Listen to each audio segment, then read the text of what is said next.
Enable AI for print. If your printer supports AI for print, upon setting up using the HP Smart on your Windows 11 computer, you will see this prompt over here. Let's enable that.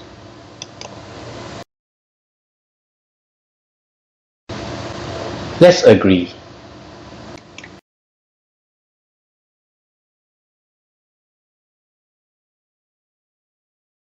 If you see this prompt, select yes.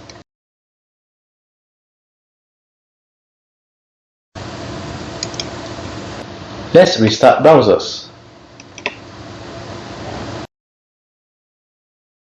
We'll open HP Smart App.